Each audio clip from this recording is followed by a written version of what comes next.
Hi everyone, it's Becky here. So welcome to another new video on my YouTube channel. And last night we had some friends who came over and brought some beer with dinner.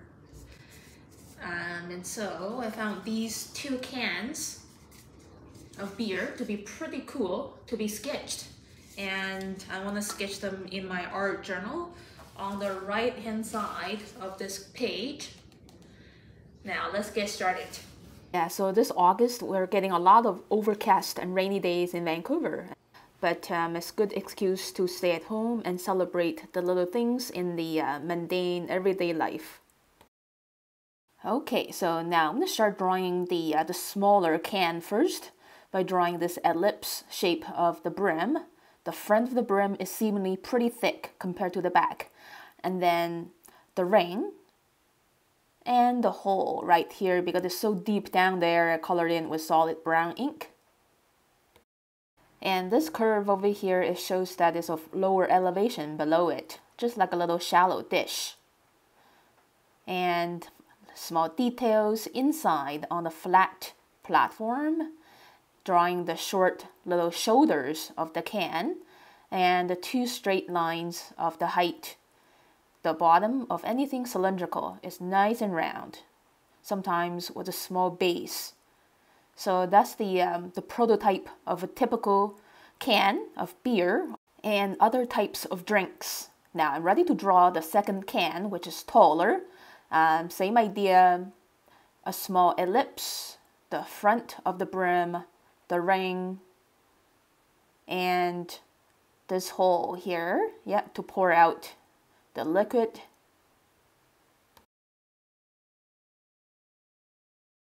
So I see bottles, cans, and many other vessels as like very abstract human mannequins with heads, shoulders, and bodies.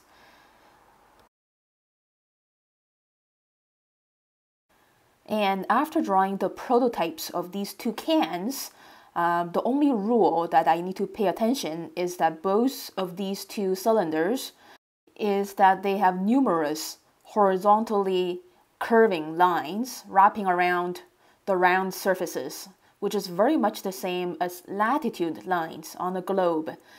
And all of these words and graphics, it follows the horizontal surface curve of these cylinders. And just drawing this kind of ferocious little raccoon. And earlier this summer, we had a lot of raccoons showing up almost every night. And they like to eat the cherries from the cherry tree outside our house. And very mysteriously, after Dudu was found injured, they also disappeared. So for some black or almost black areas, those little shapes, I like to just color them in with solid dark brown ink, just so the drawing it has more weight. And the beer company is called Parallel 49. And so if you're drawing captions for your art journals, you could do your letters vertically this way. So a lot of everyday visuals could be inspirations for our sketchbooks.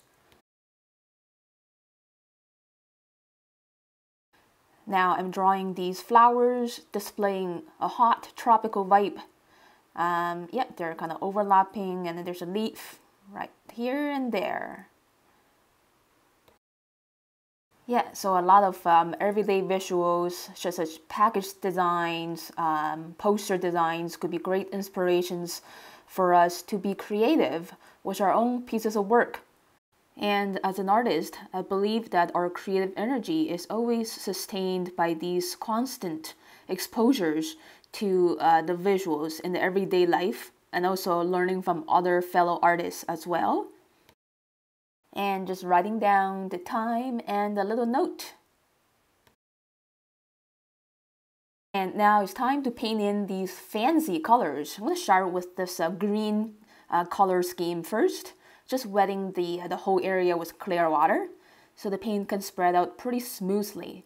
Grabbing some lime green, dilute it a little bit. And I'm going to create a color gradient of 2 to 3 different types of greens So starting with this lightest tone, and then this mid-dark tone of Viridian green. So if you want to create a color value transition like this, and make sure you do it wet into moist, not too wet. If your previous color is too wet, the second color is going to merge together with the first color, and there will be no color transition. And my secret is just to lay out the color nice and flat on the paper, not a pool of water that takes 20 minutes to dry. So I don't need to wait for too long to do my smooth, dramatic blendings. And then grabbing some leftover gray to paint this little ferocious raccoon. While waiting for the two greens to dry off, and before adding an even more denser green. Okay, so now I think I'm ready. The moisture of the previous layer is just right. So now I'm grabbing some more Viridian green containing less water, so pretty concentrated paint. The window is on the right, so the left side of the can is more heavily shaded. Lastly, grabbing some little bits of leftover gray to paint the brim, leaving some little spots paper white for the shine of the metallic ring. And grabbing some more concentrated bluish gray for the left side of the raccoon's body. Final polish for this can, and I think I'm ready to move on to painting the warm color scheme. And the surface of this can is mainly the gradient of pink. So starting with a very diluted magenta, and then wet into wet, the same color, permanent rose, I think containing less water, merging beautifully with the mild pink. And then loading my brush with a little bit more permanent rose, and just let these two values infuse together without disturbing too much. Now I want to paint the shadow of the green can by mixing permanent violet and cobalt blue. So while painting the shadow, the pink background is dried, ready for the intense permanent rose of the flowers. And painting these two cans are wonderful practice of water control, using pretty much the same color or two. So if you're just using one color to paint something, but if you are very good at water control, your painting will still going to turn out to be really powerful. And the top and bottom of this can is like silvery metallic, so mixing my own gray again, starting with a very mild value and then a heavier value to give contrast for the brim of the can as well. And then painting this square patch with black, diluting this paint a little bit, right on paper. And then using the same color, I want the black to be pretty heavy on the left side because the window is on the right side, so I want a bit of value transition. And using leftover green for these leaves. And grabbing some leftover gray to intensify the contrast on these silvery metallic areas. In very small punches, making sure not to overpaint. And then lastly, intensify the shadows for both cans, and then using leftover permanent violet to shade the can's left side. Intensify these flower petals with a stronger tone of permanent rose. And final polish. And here's the look of my finished sketches of the two empty beer cans before they go into the recycling bin. So now my next sketch is going to be this little box of strawberry biscuits. And I'm pretty good at controlling my temptation for eating, and I want to sketch these real biscuits in my sketchbook. Starting to draw the package, which is a long rectangular prism. This is the top of the box, and this rectangular bar and the trapezoid showing the volume of the box, and the flaps showing the package is opened. So after drawing the prototype, the package details is going to come pretty easily. So all of these words and graphics, they're pretty much parallel to these long horizontal lines of the box, yeah, including this little banner holding the name of the brand. And there's another little banner here on the right hand side. Yeah, so drawing food and drinks and pretty much everything in the world is just a lovely way to preserve them forever in our sketchbook, as long as our sketchbooks survive in this world. And it's also a lovely way to make videos of my sketching process. So yeah, so it's kind of a lively recording of my creative experience, sharing with the whole world. And doing these package details is also a great study of where this product come from and its qualities. So it's kind of like a really nice intimate connection with the things that we eat. Now I'm starting to draw this biscuit after a couple bites, and they are very flat cylinders. Yeah, so basically I just drew the half moon and then the full moon shapes and then that lovely smiley curve to give it volume. And then the prints of the brand on these biscuits in 3 directions accentuate the package a little bit. Now there's actually a nice illustration of a cook here in the middle of the package. So I just want to put it closer to me so I can see it better. The baker, yeah. Examining one of the finished cookies, which is pretty nice.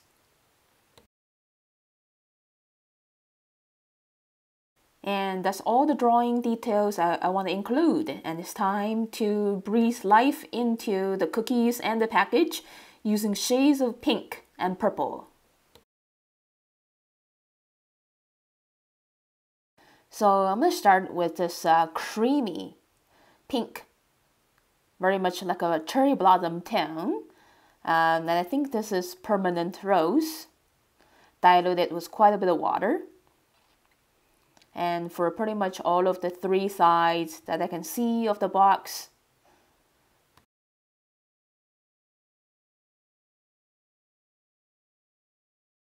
So as I'm spreading this light pink all over the package, I'm actually intentionally letting go, letting some of the subtle value transitions to happen without trying to make a strong effort of doing a very flat wash. Yeah, so because nothing in the world has a perfect one single color value. Yeah, even this seemingly all pink box, there is a little bit of subtle transitions of values here and there. Now I want to paint these biscuits by mixing a little bit of permanent red into the permanent rose and dilute it with, again, a lot of water to get this soft, soothing pink.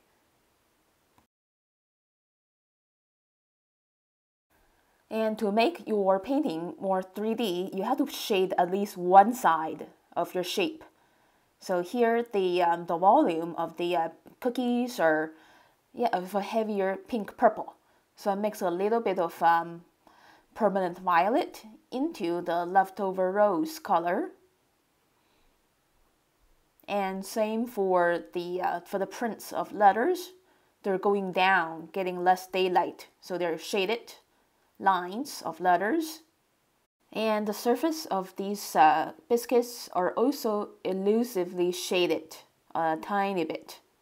So using a diluted version of that shade color.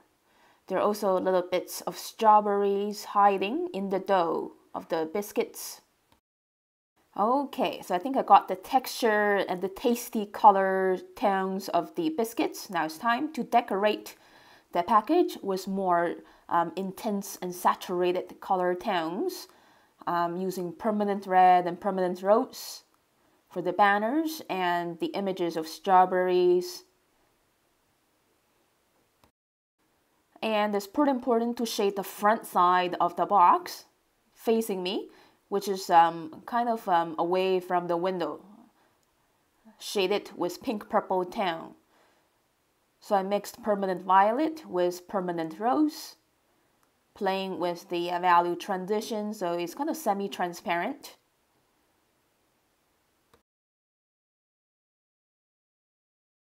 So as I mentioned before, if you want to make your box shapes looking more three-dimensional, you have to shade one side of it, make the shade really strong. Even if the shaded side doesn't look that strong to you, you could strengthen it by painting it stronger than it seems. And then adding these shadows on these images on the package.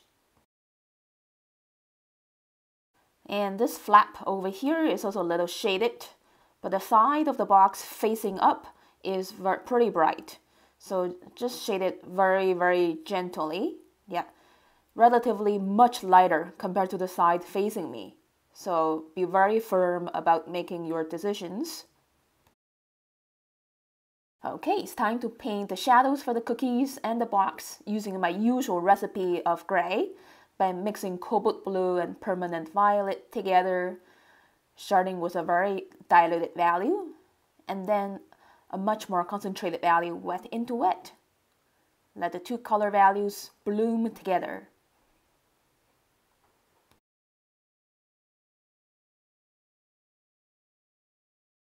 And shadows can be very sensational colors of blues, violets, purples. Yeah, so good news. My kitty Dudu is pretty much back to his curious and active self again. So he's resting a lot during the day and sometimes pretty active at nighttime, around 2 or 3 in the morning. Okay, Dudu, are you gonna be my model in the next 15 to 20 minutes? So after eyeballing the proportions of Dudu a little bit, I'm ready to go. Starting with his cone-shaped ears and the forehead joining the two ears together. The loose contour outline of his little face, shading the cone-shaped ears with some solid dark sepia ink. And his triangular little nose. And the eyes closed, his masquerade mask outline, and the stripes on that masquerade mask. So when I'm doing these stripes on Dudu's forehead, I'm just not lifting my pen at all and just get these lines scribbled out. And swiping these lines for the whiskers and the eyebrows. So that's Dudu's face. Okay, so now drawing the loose fur outline of his upper body, the chest, and this little paw folded, the other paw tucked under his chest. A bit of little loose lines for the layers of fur on his upper body, dividing the black and white areas and the little towel. So because his lower body is shaved, he's often shivering. And this summer has been pretty cold here in Vancouver, so Dudu is always sleeping with blankets. And drawing a little frame to fit Dudu on the page even better, with these loose details of blankets all around him. And then drawing the wrinkles and the texture of the towel, using very gentle pressured lines as well as the graphic on his cardboard box. Now it's time to paint Dudu's colors, starting with the color of the under fur, which is a kind of a golden yellow ochre color. And yeah, just spread it all over his black fur area. Okay, so immediately I'm blending on the mix of burnt sienna and black for this extremely fuzzy effect of the fur. And a quick dash of pink for his little nose, using some leftover gray to shade underneath his chin area, a bit of shadow from his head. The white fur area, yeah, it's not perfect paper white. And then some leftover blues for the diaper and the shadow of the diaper. Other white areas to be shaded. Playing with the cool colors of blues and warm colors of purples. Another layer for Dudu's fur is pure black, wet into wet. and then painting the background with a romantic pink brown.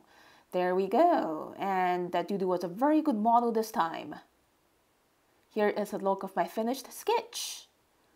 And lastly, I did 2 little sketches of a new jar of onion mayonnaise and a can of tomato sauce. So here is the overall look of my sketchbook page spread. Thank you so much for watching this video, everyone. If you like it, please click like and leave me a comment below. Subscribe to my channel for weekly updates. And I will see you again in my next tutorial video or vlog video very soon. Have a great day, everyone. Take care. Bye.